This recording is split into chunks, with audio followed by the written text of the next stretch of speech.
Greetings everyone! In a recent video, we pitted the U2 Low Racer against the VTX racing style trike, and that got me thinking. I thought, how much faster is the VTX compared to a regular touring style trike? So that's what we're going to be looking at today. Let me introduce you to the two trikes we're going to be dealing with. First, my GTO. Greenspeed no longer makes a GTO, but this was their flagship trike for many, many years. It is a super robust, heavy-duty trike, great for touring, and in the early days of triking, they actually used to race the GTO as a race trike. That shows you how far things have gone. It's much heavier than the VTX. Let's take a look at the VTX now over here. This is the ICE VTX. It is a much slighter trike, a much lighter trike. The wheelbase is much narrower, and I think it is a much faster trike from previous excursions on the trikes, but we're going to check it out today and see what happens. What Rich just meant to say is that the track, the side-to-side width between the two front wheels on the VTX, is much narrower than the track on the GTO, which helps the VTX with aerodynamics. Being a touring trike, the more upright seating position will give the GTO yet another penalty in the aerodynamics category. The wheelbase on the VTX is much longer than the wheelbase on the GTO to accommodate the large 700C rear wheel on the VTX. I figured that the GTO might actually have an advantage here with the smaller 20-inch rear wheel in that it theoretically should spin up faster than the VTX's 700C. This is one of the few advantages that the GTO may have in a contest like this. The GTO weighs 10 pounds more than the VTX, which also gives the VTX an advantage off the line. As far as the motors go, both Rich and I put out about the same wattage in an effort like this, so we're pretty evenly matched. Let's see if the trikes are. Okay, we're going to start racing here side by side from a rolling start. And we're going to get to the top of this hill, and Joe, you're going to say go. And Joe told me to hold the camera because he thought he's going to leave me in the dust. So we'll see what happens. Very windy today.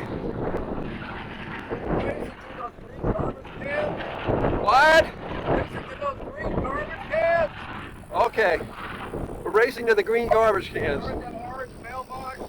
Okay, starting at the orange mailbox.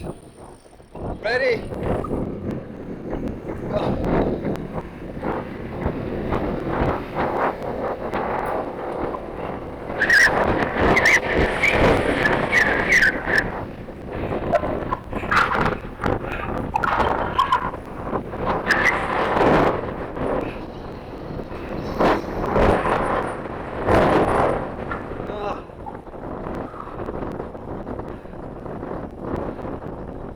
That didn't work.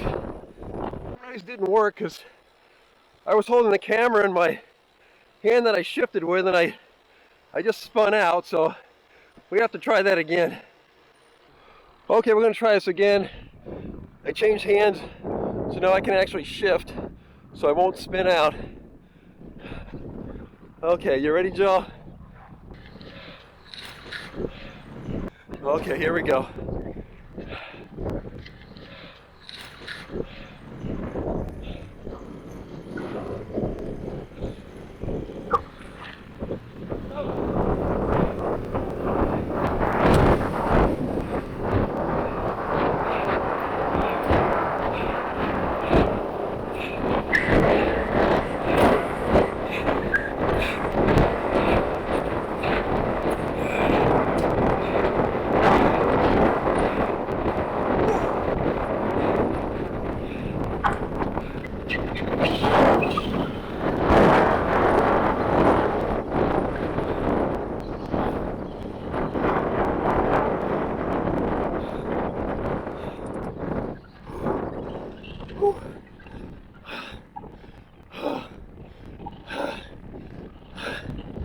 Well,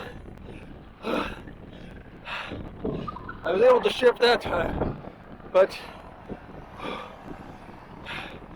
the VTX got a jump on me, and I was never able to catch it. Whew.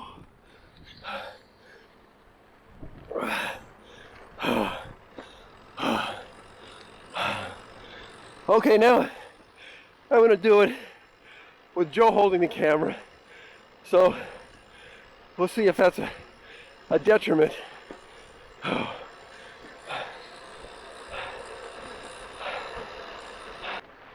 Okay, Joe, I'm going to make you hold the camera this time so I can concentrate on what I'm doing. See if there is...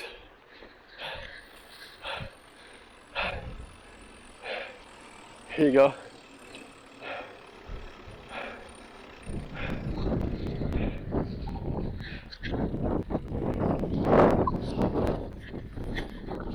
I'll just hold this back up. You ready? Yeah. Come on, get even with me. Get to the mailbox. Orange mailbox.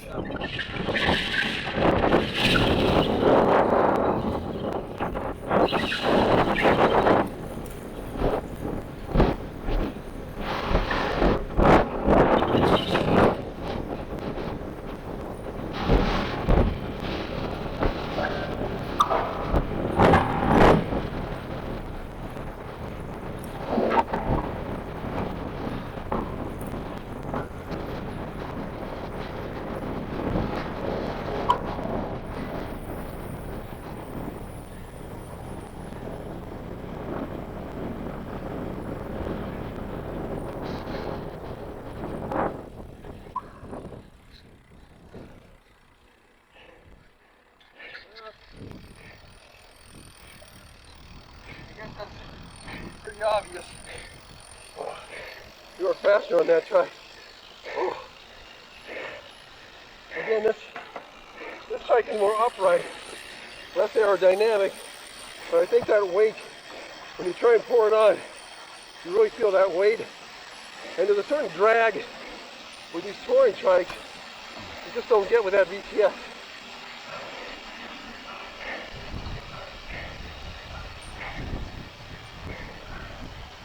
Okay, folks, thanks for coming along with us. Now we compare these two trikes. Remember, speed is not everything. If you need a trike for touring or just enjoying yourself, a more upright trike like this might just be the ticket. We'll see you next time. Bye-bye.